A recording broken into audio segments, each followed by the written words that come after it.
ছবিতে আমি ভোট দিব যাম, হাতির ছবিতে আমি ভোট দিব যাম।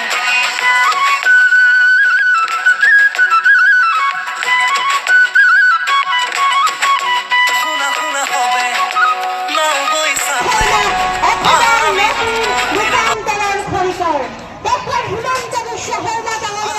আমি উসমান আলী শুনাইছো ঐতিহাসিক গুণাহুতি তাতক চাপৰিলো সম্পাদিক শহৰ মাদাঙলীয়া সকলোকে উসমান আলী জনাবলৈ অনুৰোধ কৰিছো।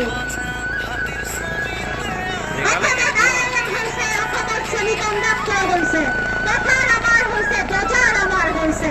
ডক্টৰ হিমন্ত বিশ্ব শৰ্মাৰ নেতৃত্বই আনিছে বিকাশ, ব্যৰ্থ হৈছে বিৰোধীৰ সকলো বিবাদ।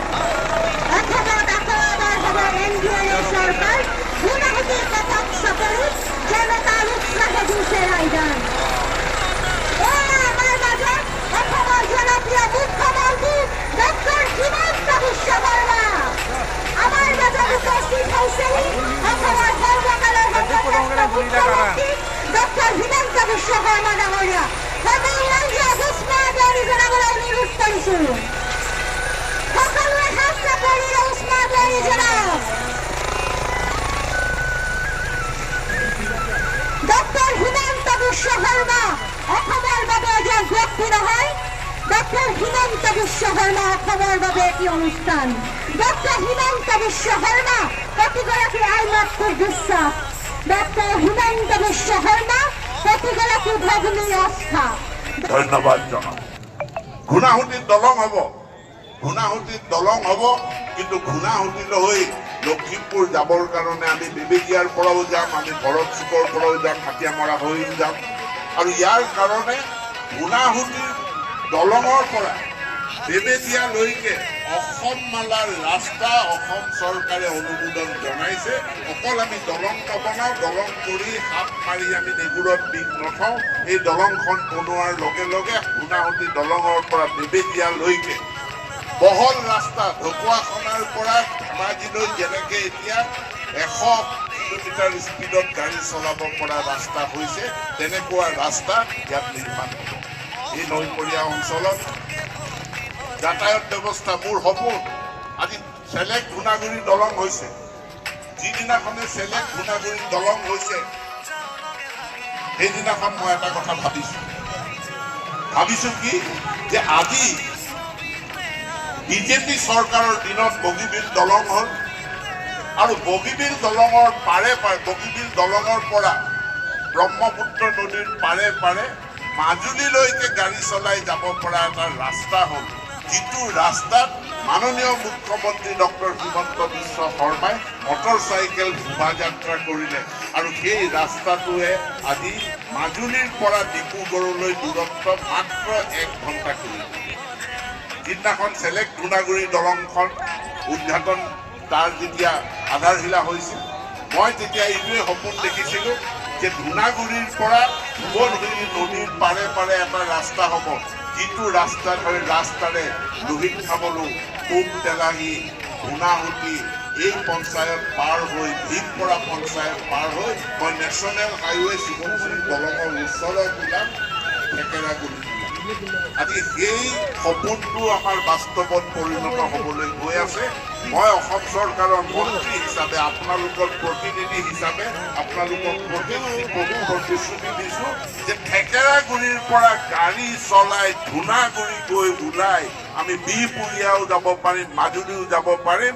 এই ৰাস্তা আমি নিৰ্মাণ কৰিম, এইটো আমাৰ প্ৰতিশ্ৰুতি। 8খনকৈ নতুন RCC দলং চেংচন হৈছে, আদিহুতি দলং চেংচন হৈছে, বালিজানৰ দলং চেংচন হৈছে, আমি নিৰ্মাণ কৰিম। আৰু আদিহুতিৰ পৰা ৰৌমাৰী খৰা চাপৰিলৈ উন্নত পকীপথ, আমাৰ যি অসম চৰকাৰৰ মাননীয় মুখ্যমন্ত্ৰীৰ আঁচনি আছে, এই মুখ্যমন্ত্ৰীৰ উন্নত পকীপথ আঁচনি, এই আঁচনিও আমি সম্পূৰ্ণৰূপে ৰূপায়ণ।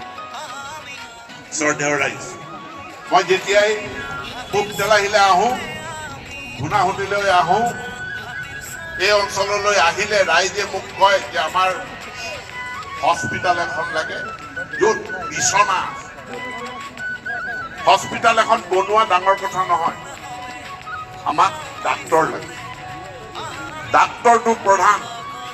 এটা সময় আছিল আমি অসমত বছৰত 300মান ডাক্তৰ সৃষ্টি কৰিব পাৰোঁ, কাৰণ আমাৰ মেডিকেল কলেজ নাই।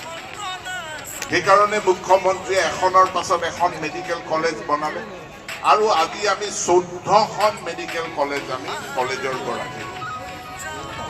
27 চনৰ ভিতৰত অসমত সৰ্বমুঠ মেডিকেল কলেজৰ সংখ্যা, আকৌ কৈছোঁ 27 চনৰ ভিতৰত অসমত মুঠ মেডিকেল কলেজৰ সংখ্যা 2500 হ'ব।